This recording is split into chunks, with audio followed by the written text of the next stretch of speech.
शेर के लक्ष्य करे कवि बोलছে तुम दाता तुम मालिक तुम शफायतेर कंडारी सुभान अल्लाह तुम दाता तुम मालिक तुम शफायतेर कंडारी तुम दाता तुम मालिक तुम शफायतेर कंडारी ताहि तो তোমায় আল্লাহ তাআলা তাই তো তোমায় আল্লাহ তাআলা পাঠাইলেন রহমত করে সুবহানাল্লাহ নুরি ঝরনা ঝরছে দেখো এ জগত মাঝারে দয়ার নবী প্রেমের ছবি দয়ার নবী প্রেমের ছবি এলেন মা আমিনার কোলে নুরি ঝরনা ঝরছে দেখো এ জগত মাঝারে আল্লাহ। আমার মা বোনেরা খুব সংক্ষিপ্ত আকারে একটু ইশারা করছে শুনেন। মৃত্যুর সময়টা এমন সময় হয় মা ফাতেমা জোহরা রাদিয়াল্লাহু তাআলা আনহা জগৎকে সবক দিয়েছিলেন, ওগো জগতের মহিলারা শোনো, তোমরাও দুনিয়া ছেড়ে চলে যাবা, তোমাদের আব্বা যাবে, মা যাবে। আমার মা খাদিজাতুল কুবরা আমাকে বাচ্চা রেখে চলে গেছিলেন, বাচ্চা বয়সে আমি ইতিম হয়েছিলাম। আমার আব্বা আমার বিয়ে দিয়েছেন দ্বিতীয় হিজরিতে, আমার আব্বা 11 হিজরিতে বিদায় নিচ্ছেন, আমিও 11 হিজরিতে বিদায় নিলাম। 2 থেকে গণনা করেন 11। কয় বছর মা ফাতেমা সংসার করলেন? এর মাঝে মা ফাতেমার 3টি ছেলে 3টি মেয়ে। হযরতে মুহসিন বাচ্চা ছেলে বাচ্চাতে ইন্তেকাল করেছেন, হযরতে রোকাইয়া বাচ্চাতে ইন্তেকাল করেছেন। বাকি 2টো মেয়ে হযরতে যায়েনব উম্মে কুলসুম মা ফাতেমা নিজের বোনের মিলনে বেটিদের নাম রেখেছিলেন। মা ফাতেমাতুজ জোহরা রাদিয়াল্লাহু তাআলা আনহা বললেন হাসান ও হুসাইন রাদিয়াল্লাহু তাআলা আনহুমা, এ বাচ্চা দুটো বেটি রেখে দিয়েছি, আমি ফাতেমা দুনিয়া থেকে চলে যাব।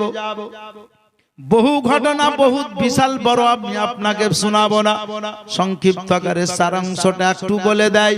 দুনিয়ার মহিলা যখন দুনিয়া থেকে চলে যাবা, পারলে নিজের ছেলেকে এভাবে তালিম দিবা। নামাজের যদি ওয়াক্ত হয় ছেলেদেরকে বাচ্চা থাকলে গোসল পানি করিয়ে দিয়ে পায়জামা পাঞ্জাবি টুপি পরিয়ে দিয়ে ছেলেকে মসজিদে পাঠিয়ে দিও। আজকে মসজিদের উন্নতি কল্পের জলসা করেছেন বলতে বলতে এই জন্যই বলতে বাধ্য হইলাম, মসজিদের কত সম্মান করেছেন মা ফাতেমা। ওগো আমার কাগজ পড়ে জলসাতে আসা মা বোনেরা, নিশ্চয় আপনারাও ভাগ্যবান হবেন যদি মা ফাতেমাতুজ জোহরার সুন্নাত আদায় করেন, যদি মা ফাতেমার মতনই মসজিদকে ভালোবাসেন, মা ফাতেমার মতনই যদি মসজিদের উপরে মহব্বত রাখেন। মা ফাতেমা বললেন আমি দুনিয়া থেকে চলে যাব। ছেলে দুটোকে ডাকলাম, জামা কাপড় পরালাম আর বললাম বেটা মসজিদে যাও। হাসান হুসাইন আমার দিকে লক্ষ্য করে কেঁদে কেঁদে বলছে মা শুনলাম নাকি আজকে আপনি দুনিয়া থেকে চলে যাবে। আমার নানা বলেছিলেন যে আমার 6 মাস পরে যাবা। মা গো একবার বলে দিন আমার নানার কি ইন্তেকাল হওয়া 6 মাস হয়ে গেল। জোরে বলো সুবহানাল্লাহ। 7 বছর 8 বছরের বাচ্চা কথা বলছেন, চোখে পানি। মা ফাতেমাতুজ জোহরা রাদিয়াল্লাহু তাআলা আনহা বাচ্চাদেরকে বুকে পরে নিয়ে বললেন বাবা জগতের কথার পরিবর্তন হতে পারে, কিন্তু আমার আব্বা বিশ্ব নবী রাহমাতুল লিল আলামিনের কথা পরিবর্তন হবে না। আমার আব্বা যে টাইম বেঁধে দিয়েছেন ওই টাইমে আমি যাব। হাসান হুসাইন বললেন মা গো একবার বলেন আপনি দুনিয়া থেকে চলে যাবেন, আমরা কাকে মা বলে ডাকবো? কত বড় আফসোসের কথা, কত বড় দুঃখের কথা গো। ও মা জননী, কোন ছেলেকে রেখে যদি বলেন বাবা থাকো একটু মুরারই থেকে বইকালে আসবো, বাপের বাড়ি যাব, ছেলে বলবে মা রেখে যেও না, মায়ের কলেজা ফেটে যাবে। ছেলের চোখের পানি দেখলে মায়ের হৃদয় ফাটবে, কিন্তু জননীরা গো ওই মা ছেলেকে রেখে যেতে পারবে না। কিন্তু হাসান হুসাইন বললেন জগতের মা তোমার মা একবেলা রেখে যাবে, তার জন্য থাকতে পারবে না তোমার ছেলে, আর চিরতরের জন্য আমার মা চলে যাবে। একবার বলো আমরা কেমন করে থাকবো? কিন্তু আমার মা মুখে ভরে নিয়ে বলছেন, বেটা হুসাইন, সবুর করিও যেমন সবুর তোমার নানা করেছেন। জোরে বলে সুবহানাল্লাহ, সুবহানাল্লাহ। সবুর করিও বেটা, যেমন সবুর আমি করেছিলাম, সবুর করিও আব্বা, যেমন সাহাবায়ে কেরামেরা সবুর করেছেন গো। যারা মা হারিয়ে দিয়েছেন তারা জানেন। মুফতি সারাই মাতিন বললেন, যার মা হারিয়ে গেছে পৃথিবীতে সবকিছু হারিয়ে গেছে, আর যে বিবাহিত মহিলার স্বামী হারিয়ে যায় তারও পৃথিবীতে সবকিছু হারিয়ে যায়। জননীরা গো, ইমাম হাসান হোসেন বললেন, মা আপনি চলে যাবেন। মা বলতে পাবো না, তবে জগতের মারা দুনিয়া থেকে যাওয়ার আগে ছেলেকে কাছে ডাকে, মেয়েকে কাছে ডাকে। এই দেখো মেয়ের বিয়ে হয়েছে বাহাদুরপুরে, ডেকে আনো। মেয়ের বিয়ে হয়েছে রূপরামপুরে, ডেকে আনো। মেয়ের বিয়ে হয়েছে মুরারয়ে, ডেকে আনো। মেয়ের বিয়ে দিয়েছি সিরাজপুরে, ডেকে আনো। মেয়ের বিয়ে দিয়েছি কাঁসাদিঘিতে মালাইপুরে, ডেকে আনো। সবকে ডেকে এনে মায়ের পাশে, বেটি ভালো লাগে না, আমি চলে যাব মা গো। সবাই এসে এক চামচ করে শরবত মায়ের মুখে দেয়, কিন্তু সেই মা আলাদা, তুমি আলাদা। ফাতেমা বললেন, বেটা হুসাইন, তাদের ঘর থেকে শরীয়ত তৈরি হয়নি, বরঞ্চ শরীয়ত তৈরি হয়েছে আমাদের ঘর থেকে। জোরে বলো সুবহানাল্লাহ, সুবহানাল্লাহ। হাকিকত তৈরি হয় আমাদের ঘর থেকে, মারফত তৈরি হয় আমাদের ঘর থেকে। সুতরাং আমাদের জন্য আমাদের চলা আলাদা হতে হবে, পৃথিবী থেকে উন্নত মানের চলা আলাদা হবে। কারণ ফাতেমার জীবনী শোনার জন্য দুনিয়ার মানুষেরা চাতক পাখির মতো অপেক্ষা করবে। জননীরা গো, ইমাম হাসান ও হুসাইনের জীবনী শোনার জন্য মানুষ অপেক্ষা করবে। আর ওই দুনিয়ার কোন কাগজপুরের একজন মহিলার আলোচনা করলে কেউ শুনবে না। শুনবে? আমি যদি আমার মায়ের জীবনী করিয়ে শুনবেন না, বাপের জীবনী করি শুনবেন না। তবে হুসাইনের মায়ের জীবনী যদি করি তো বলবেন মৌলানা আরো বলেন। হুসাইনের জীবনী, আব্বার জীবনী করি তো বলবেন আরো বলেন, আরো বলে। আমি আপনাদেরকে বুঝাতে চাই, মা ফাতেমা বললেন, বেটা সবুর করো, দুটো তোমার বোনকে রেখে গেলাম, ফেলে দিও না, দেখিও। আর বোনদেরকে ডেকে বলল, বেটি যাইনাব, তোমার ভাইদেরকে রেখে গেলাম, ভাইয়েরদেরকে তোমাদের কাছে যদি কিছু থাকে আর ভাইদের যদি প্রয়োজন পড়ে তো ভাইদেরকে দিয়ে সাহায্য করিও। বেটি যাইনাব, ও গম্মে কুলসুম, কাঁদতে হবে না, কাঁদিও না, কাঁদিও না। বললে, মা আপনি চলে যাবে, আমরা বাচ্চা বাচ্চা মেয়ে আপনার, মা জননী। যদি কারো মা হারিয়ে যায় আর ওই মা বেটির যদি সুব্যবস্থা করে যেতে না পারে, ওই মা যদি বেটির বিয়ে দিয়ে যেতে না পারে তো বেটির কলেজা ফেটে যায়। বললে, বেটি যায়নাব উম্মে কুলসুম, সবুর করিও, যেমন সবুর তোমার খালারা করেছে, সবুর করিও, যেমন সবুর তোমার মা আমি করেছি। সুবহানাল্লাহ, সুবহানাল্লাহ। এমন একটা দিন আসবে, সেদিন কাগজপুরের মহিলারা পুরুষরা সবুর করবে, তো তোমাদের সুন্নাত আদায় হবে। জননীরা গো, কথাবার্তা বলতে বলতে হযরতে আলী এলেন। আলীকে সঙ্গে কথা বলতে বলতে মা ফাতেমা কাঁদতে লাগলেন, স্বামী আমি নিজের গোসল নিজে করব, তবে দুনিয়ার প্রথা অনুযায়ী আপনি আপনার হাতে আমাকে গোসলটা দিয়ে দিয়েন। ফতোয়ায়ে রাজাবিয়াতে লিখতেছে হযরতে মাওলাই আলী কিছু শর্তের বিনিময়ে মা ফাতেমাকে নিজের হাতে গোসল দিয়েছিলেন। কি আপ জানতে हैं ये কিতাবে লিখছে যে মা ফাতেমাকে কিছু শর্তের বিনিময়ে মাওলাই আলী গোসল দিয়েছিলেন। আর খুতবাতে মুহাররমে লিখতে লিপিবদ্ধ রয়েছে মুসলমানের আগমন নিজের গোসলে, সেই গোসলে মা নিজের গোসল নিজে করেছিলেন, সেই গোসলে তাকে দফন ও কাফন করা হয়েছে। আমি আপনাদেরকে জানাতে চাই ও মা বোন বাপেরা ভাইরা গো, মা ফাতেমা বাচ্চাদেরকে দরজা পার করে দিয়েছেন আর পার করে দিয়ে বললেন মসজিদে যাও। বাচ্চাগুলো দরজার চৌকাঠ পেরিয়ে শুধু মাকে দেখছেন আর মা ছেলেকে দেখছেন। বাচ্চাদের চোখে পানি ঝরছে। মা বলছে বেটা কাঁদছো কেন? বলে মা গো আজকে চলে যাবার দিন আছে, মসজিদে যাচ্ছি, মসজিদ থেকে জলদি আসবো।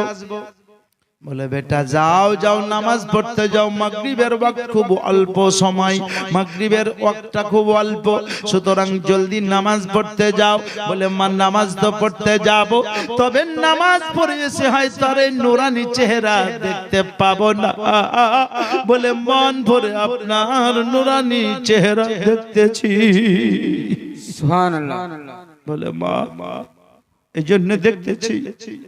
মা বললেন বেটা নামাজ পড়তে যেতে যদি দেরি হয়ে যায় কেমন মা, কেমন মসজিদে নববীকে ভালোবেসেছে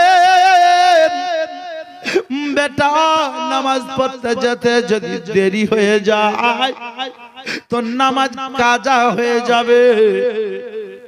আর মা যদি দুনিয়া থেকে চলে যায় তো মায়ের সঙ্গে জান্নাতে দেখা হয়ে যাবে। সুবহানাল্লাহ সুবহানাল্লাহ। যাও। বাচ্চাদেরকে মা পাঠিয়ে দিয়েছে, এক হাতে মুসাল্লা, এক হাতে তাসবিহ নিয়ে সম্পর্কে নানি হযরতে আসমা রাদিয়াল্লাহু তাআলা আনহাকে বলছে নানি আমি ফাতেমা এই ঘরে প্রবেশ করব গো, তোমরা বাইরে থেকে দরজা ধাক্কা ধাক্কি করিও না, আমি ভিতর থেকে দরজা লক করে দিব। যখন দেখবে দরজা নিজে নিজেই খুলে গেল তখন বুঝে নিবে ফাতেমা দুনিয়া থেকে চলে গেল। জোরে বলো সুবহানাল্লাহ। বাপজিরা ভাইরা আমার মা বোনেরা, তবে নানি আমার শোনো, আমার হাসান হোসেন মসজিদে গেছে, বাড়ি এসে মা মা বলে কাঁদবে। ওগো আমার নানি, আমার স্বামীকে বলে দিও যাতে রাতারাতি আমাকে দফন ও কাফনের ব্যবস্থা করে দেয়। আমার স্বামীকে বলে দিও আমার জানাজার নামাজ ওই ব্যক্তি পড়াবে যার জিন্দেগিতে ফজরের নামাজ কাজা নাই। জোরে বলো সুবহানাল্লাহ সুবহানাল্লাহ। ফাতেমা যেমন তার জানাজা পড়নে वाला যাতে তেমন হয়, ফাতেমা যেমন তাকে খাটলিতে নিয়ে যাওয়া ব্যক্তি যাতে ওই রকম হয়, ফাতেমা যেমন তার নূরানি দেহকে পর্দা করে যাতে ওই রকম নিয়ে যাওয়া হয়। মা ফাতেমা বলতে বলতে বললেন নানি, যখন কোন ছেলে কোথা থেকে বাড়ি আসে শুধু মাকে খুঁজে, বাপ থাকলেও বাপকে প্রয়োজন মনে করে না, দাদা দাদি থাকলেও বলবে দাদা মা কই, দাদি মা কই, নানা মা কই, নানি মা কই, আইরে মা ও গো নানি আমার বাচ্চা দুটো মসজিদে গেছে, দেখতে পাবেন আমি হয়তো দুনিয়া ছেড়ে যাব। আমার বাচ্চাদেরকে নিয়ে একটু বুকে ভরে সবুর করে আর বলে দিও বাচ্চা যাতে সবুর করে। আমার বাচ্চাদের জন্য আমি ফাতেমা নিজের হাতে রুটি তৈরি করে রেখেছি, বাচ্চারা আমাদেরকে বলে দিয়েছি মায়ের সঙ্গে কোনো প্রয়োজন হলে আমার জান্নাতুল বাকিতে রোজার জালি ধরে ধরে কথা বলবে। যদি আমি দুনিয়া থেকে চলে যাব মাটির উপর থেকে পর্দা করে মাটির ভিতরে যাব, তবে আমি ফাতেমা আমার ছেলেদের আওয়াজে উত্তর দেব। সুবহানাল্লাহ সুবহানাল্লাহ। বাপজিরা ভাইরা,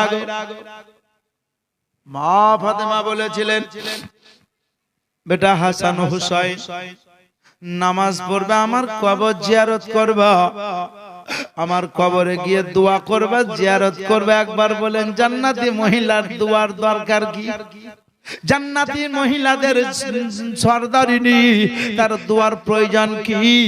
আপনাদের মধ্যে অনেকের মা চলে গেছে, বাপ চলে গেছে, দাদা চলে গেছে, দাদি চলে গেছে, নানা চলে গেছে, নানি চলে গেছে, অনেক মহিলার স্বামী চলে গেছে, অনেক স্বামীর বিবি চলে গেছে। আমি আপনাদেরকে বলবো আপনাকেও চলে যেতে হবে।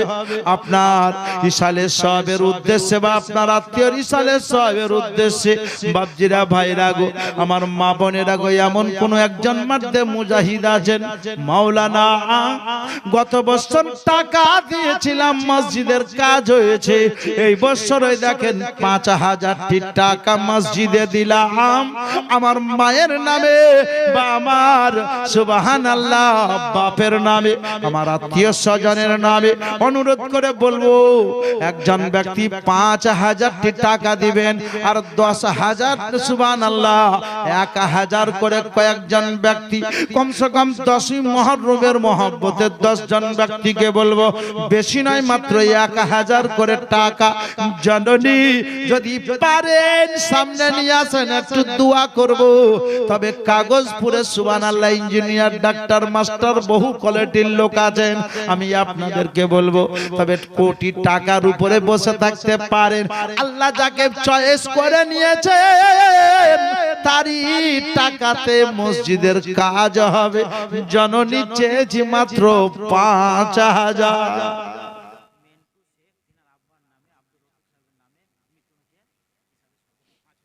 মেন্টু শেখ, তিনার আব্বা মরহুম আব্দুর রফিক শেখ ইন্তেকাল করেছেন, তিনার ইসালের সওয়াবের উদ্দেশ্যে নগদ ৫,০০০ টাকা দিয়েছেন। নারে তাকবীর।